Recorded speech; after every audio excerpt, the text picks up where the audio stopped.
গোটা বিশ্বকে স্তব্ধ করে দিচ্ছে ভারত। তার কারণ যে খবর সামনে আসছে তাতে চীন, আমেরিকা সহ ভারতের প্রতিবেশী রাষ্ট্রগুলি যেমন পাকিস্তান, বাংলাদেশের ঘুম উড়িয়ে দিচ্ছে ভারত।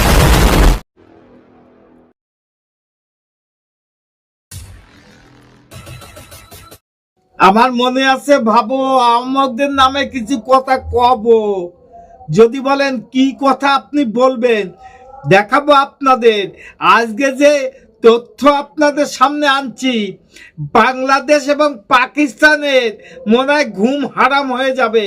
কারণ আমরা জানি দীর্ঘদিন ধরে পাকিস্তানের সঙ্গে যুক্ত হয়ে বাংলাদেশ বর্তমানে যে ভারত বিদ্বেষী কথাবার্তা বলছে আমরা সহ্য করছি, কিন্তু সহ্য করার মধ্যে আমরা যে স্বয়ং সম্পূর্ণতা হতে যাচ্ছি সেই ভিডিওটা দেখাবো আপনাদের। নমস্কার, আমি কৃষ্ণপদ অধিকারী। আমার ছোট্ট একটা ইউটিউব চ্যানেল আছে, চ্যানেলটার নাম don't care, Facebook page Krishna Krishna. জানি পাকিস্তান, বাংলাদেশ আমাদের প্রতি, ভারতের প্রতি যে ষড়যন্ত্র বর্তমানে করে উঠছে আমাদের তো সামলাতে হবে। তার জন্য আমরা সমস্ত ভারতবাসী তৈরি হয়ে আছি। কারণ আমাদের বর্তমানে প্রধানমন্ত্রী দেশ রক্ষা করার জন্য যে পদক্ষেপগুলো নিয়েছে সেটা ঐতিহাসিক। কারণ আমরা যদি সেটা দেখাই, ওই বাংলাদেশের আর পাকিস্তানে যে গণ্ডমূর্খরা আছে আজকের থেকে, এখন থেকে ওদের ঘুম হারাম হয়ে যাবে। কারণ আপনি বলবেন এত বড় কথা আপনি বলছেন, কি প্রমাণ আপনার কাছে আছে দেখাবো, ভিডিওটা দেখতে থাকেন। কারণ আমি যে তথ্য আপনাদের সামনে তুলে ধরছি এটা ভয়ঙ্কর তথ্য। আগামীতে এই ভয়ঙ্কর তথ্য দেখার পরে বাংলাদেশ এবং পাকিস্তানের যে গণ্ডমূর্খরা আছে হয়তোবা চমকে যেতে পারে, নাই থমকে যেতে পারে, সেটাই ঠিক। কারণ আমরা যে কথা বলি কর্মে দেখাই, ওই পাগলের মতন বকবক করি না যে 4 দিনের মধ্যে কলকাতা দখল করে দেব, আমাদের দিল্লি পর্যন্ত কাঁপিয়ে দেব। কারণ আমরা যেটা করি সেটা মানুষকে দেখানোর আগে নিজেরা দেখার চেষ্টা করি। কারণ আমাকে হুমকিতে কেউ ভয় পায় কিনা। চলেন ভারত কোথায় পৌঁছইছে, কোন জায়গায় দেখাবো। কারণ ভারতের এটা গর্ব এবং সমস্ত ভারতবাসীর এটা গর্ব। কারণ আমরা কোনো অংশে কারোর চেয়ে কম নয়।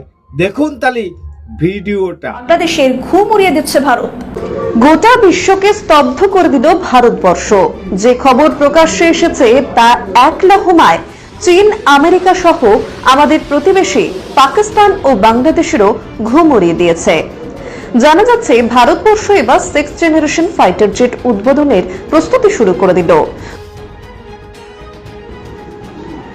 গোটা প্রক্রিয়াটি নিয়ে এতদিন পর্যন্ত ভারতবর্ষের তরফ থেকে কোনো রকম স্টেটমেন্ট দেওয়া হয়নি। তাই বলাই যায় যে গোপনে কাজ চালাচ্ছিল ভারতবর্ষ। কিন্তু ঠিক 2 দিন আগেই যখন এই ফাইটার জেটটির একটি পরীক্ষামূলক উড়ানের প্রস্তুতি নেওয়া হচ্ছিল, তখনই প্রক্রিয়াটির একটি ভিডিও ফুটেজ সামনে চলে আসে। কার্যত চমকে যায় চীন ও আমেরিকা। সকলেই জানি এই মুহূর্তে বিশ্বের সবথেকে প্রভাবশালী দেশ আমেরিকা এবং টেকনোলজির দিক থেকে চীনও রয়েছে বেশ এগিয়ে। কিন্তু এই ফাইটার জেট বাজারে আসলে নিঃসন্দেহে ভারতবর্ষ ক্ষমতার দিক থেকে অনেকটাই এগিয়ে যেতে পারে বলে ধারণা বিশেষজ্ঞদের। এবার প্রশ্ন উঠছে, এই ধরনের ফাইটার জেট প্রস্তুতিতে কেন গোপনীয়তা বজায় রাখলো ভারত? একটি কারণ হিসেবে জানা গিয়েছে, এই ফাইটার জেটে যে ধরনের টেকনোলজি বা ইকুইপমেন্ট ব্যবহার করেছে ভারত সরকারের অনুমোদিত কোম্পানি ডিআরডিও, তারা কোনোভাবে চায়নি যে এই ফাইটার জেটে যে ধরনের সফটওয়্যার ব্যবহার করা হয়েছে তা অন্য কোনো দেশ জেনে ব্যবহার করতে শুরু করুক। আর ডোনাল্ড ট্রাম্প ক্ষমতায় আসার পর কার্যত গোটা বিশ্বকে চমকে দেওয়ার একটা প্রচেষ্টা করেছে ভারত সরকার। এই কারণেই 2026-এ এই ফাইটার জেটের আনুষ্ঠানিক উদ্বোধন হবে বলে বিভিন্ন মাধ্যমে জানিয়েছে ভারত সরকার। এই নতুন প্রজন্মের ফাইটার জেটটি কোনো মিসাইল দ্বারা নিয়ন্ত্রিত হবে না, মূলত এটি এআই দ্বারা নিয়ন্ত্রিত হবে। এতে লেজার পদ্ধতিও ব্যবহার করা হচ্ছে,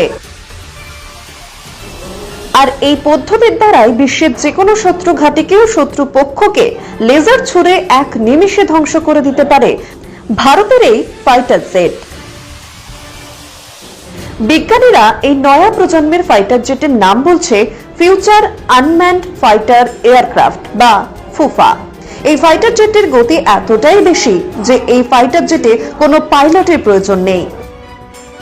এই ফাইটার জেটটিতে যে ধরনের গতি রয়েছে তা মূলত হাইপারসনিক মিসাইলে দেখা যায়, আর এই গতি কোনো মানুষের দ্বারা নিয়ন্ত্রণ করা প্রায় অসম্ভব।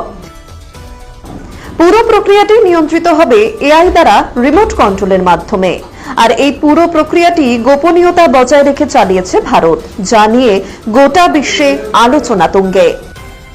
এই ভিডিওটা দেখলেন তো, আপনাদের কি মনে হচ্ছে এই ভিডিওটা দেখার পরে? বাংলাদেশ এবং ভারত কত জায়গায় পরিবর্তন হচ্ছে দেখতে পাচ্ছেন। এই সমস্ত হুমকি জুমকি বন্ধ করুন আপনারা, কারণ আমরা যে স্বয়ং সম্পূর্ণ সেটা হয়তো বিশ্বের দরবারে আর কিছুদিন পরে প্রমাণ হয়ে যাবে। আর পাকিস্তান বলছেন পালা, কারণ কারগিলের কথা কি মনে আছে? যদি মনে থাকে ভারত বিদ্বেষী কাজবাজ বন্ধ করা উচিত।